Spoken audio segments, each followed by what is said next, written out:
Hello students, today we will continue with part 2 of chemical reactions and equations. We will study chemical equations.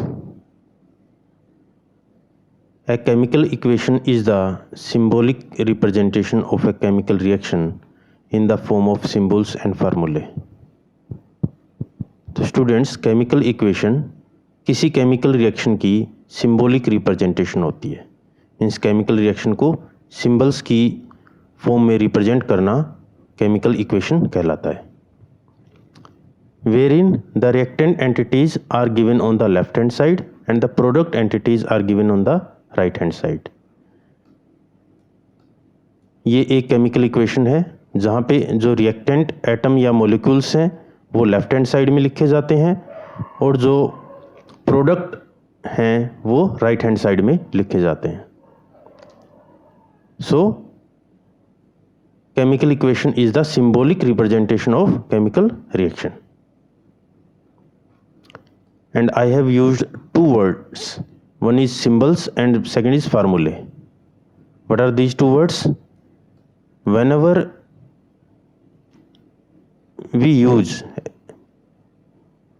a symbol for a single atom, here the number of atoms of magnesium is only 1, so we will say that Mg is the symbol of magnesium.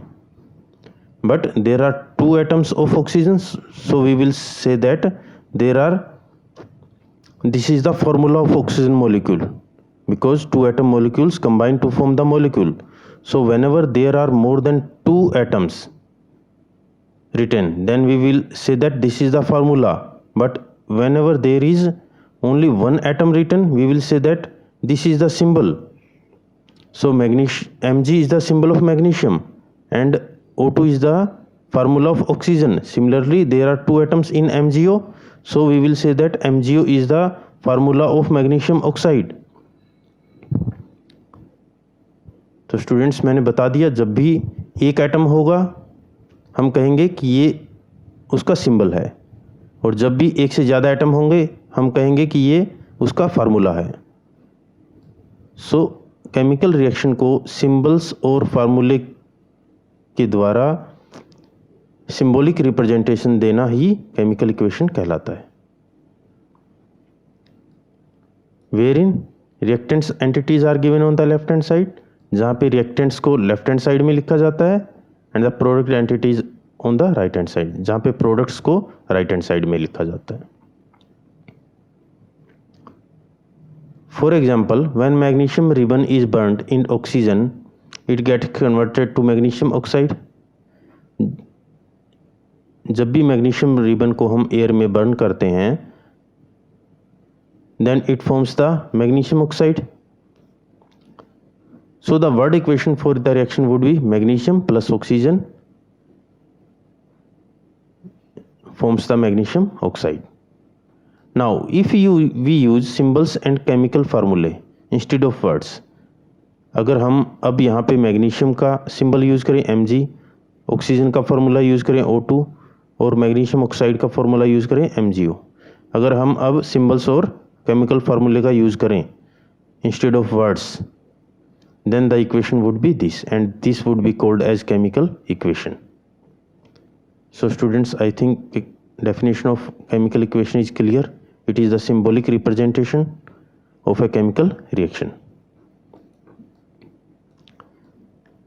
Now we will study what are skeletal and balanced chemical equation. Again we take the same equation, magnesium plus oxygen forms the magnesium oxide. In the above equation, count and compare the number of atoms of each element on the left hand side and right hand side of the arrow. इस arrow के left hand side में और right hand side में, this is the left hand side and this is the right hand side. हम हर एक element के number of atoms को count करेंगे. इधर मैग्नीशियम का एक एटम है, इधर भी मैग्नीशियम का एक एटम है, लेकिन ऑक्सीजन के इधर 2 एटम्स हैं, इधर ऑक्सीजन का एक एटम है. on both left hand side and right hand side there is one magnesium atom, magnesium atom दोनों साइड एक है, but only one oxygen atom on the right hand side, लेकिन oxygen atom right hand side में एक है जबकि left hand side में दो हैं. So the equation is not balanced. So we will say that this equation is not balanced. Equation balance होने के लिए क्या होना चाहिए था, इधर अगर दो ऑक्सीजन एटम है तो इधर भी दो ऑक्सीजन एटम होने चाहिए थे. So such a chemical equation is called skeletal chemical equation. तो ऐसी अनबैलेंस्ड केमिकल इक्वेशन को हम कहते हैं skeletal chemical equation. Now if we write the above equation in the following way, अगर हम इसको दूसरे तरीके से लिखें, two M G plus O2 that is equal to 2mgO. Now we will count and compare the number of atoms of each element. अब इधर magnesium के दो एटम है, इधर भी मैग्नीशियम के दो एटम है, इधर ऑक्सीजन के दो एटम है, इधर भी ऑक्सीजन के दो एटम्स हैं. So there are two magnesium and two oxygen atoms on left hand side and right hand side. So the equation is balanced. So this equation will be called balanced chemical equation. So such an equation where the number of atoms of each element, जहाँ पे हर एक element के number of atoms are same on both the sides of the equation. Equation के दोनों side में, left hand side में और right hand side में, अगर हर एक एलिमेंट के नंबर ऑफ एटम्स सेम होंगे तभी वो इक्वेशन बैलेंस्ड केमिकल इक्वेशन कहलाएगी. So this was the difference between skeletal and balanced chemical equation. Now we will study why do we need balancing a chemical equation. हमें किसी chemical equation को balance करने की ज़रूरत क्यों पड़ती है. Recall the law of conservation of mass that you studied in class 9th. Mass can neither be created nor destroyed in chemical reaction. आपने क्लास 9th में पढ़ा था लॉ ऑफ कंजर्वेशन ऑफ मास, कि मास को ना तो क्रिएट किया जा सकता है ना ही डिस्ट्रॉय किया जा सकता है. मीन्स मास हमेशा कांस्टेंट रहता है. That is the total mass of elements present in the products of a chemical reaction has to be equal to the total mass of the elements present in the reactants. तो इस law of conservation of mass से ये clear है, जितना मास reactants का होगा उतना ही मास products का होना चाहिए. तो प्रोडक्ट्स में जो एलिमेंट्स हैं, दो एलिमेंट्स हैं इस प्रोडक्ट में, मैग्नीशियम और ऑक्सीजन, इन दोनों का जो मास है वो रिएक्टेंट्स में जो मैग्नीशियम और ऑक्सीजन का जो मास है उसके बराबर होना चाहिए. Only then the law of conservation of mass will be satisfied. जैसे ये हमने एक अनबैलेंस्ड इक्वेशन ली है, magnesium plus oxygen forms the magnesium oxide. Here the number of oxygen atom are 2, but the number of oxygen atom on right hand side is 1.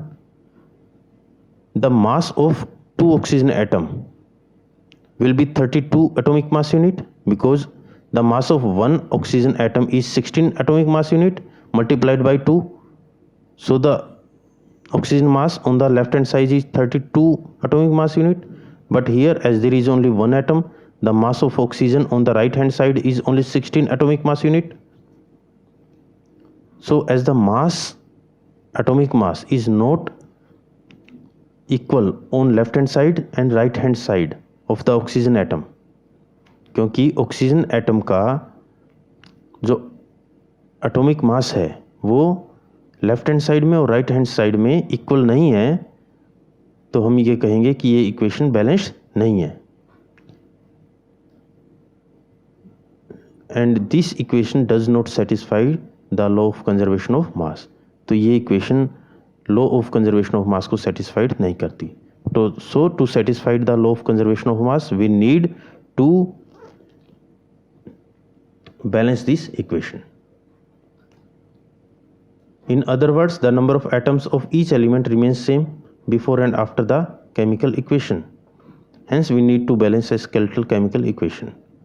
या हम दूसरे शब्दों में कहें कि जितने एटॉमिक जितने एटम्स किसी भी एलिमेंट के लेफ्ट हैंड साइड में है उतने ही एटम्स उस एलिमेंट के राइट हैंड साइड में भी होने चाहिए. So the number of atoms of each element remains the same before and after the chemical reaction. Chemical reaction होने से पहले और केमिकल रिएक्शन होने के बाद हर एक एलिमेंट के नंबर ऑफ एटम्स सेम रहने चाहिए. या जो हमने पहले कहा था, एटॉमिक मास हर एक एलिमेंट का रिएक्शन होने से पहले और रिएक्शन होने के बाद सेम रहना चाहिए.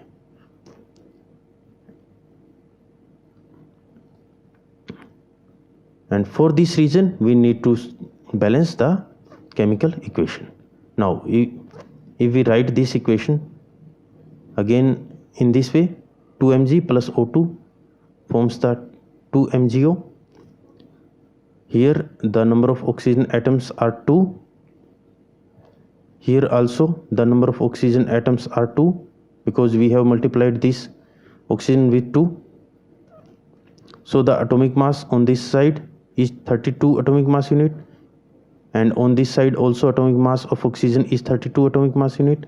So the atomic mass of oxygen on both the sides is same, or the number of atoms of oxygen on both the sides are same. Similarly, there are 2 magnesium atoms on the left hand side, and on the right hand side also there are 2 magnesium atoms. So we will say that this equation is balanced.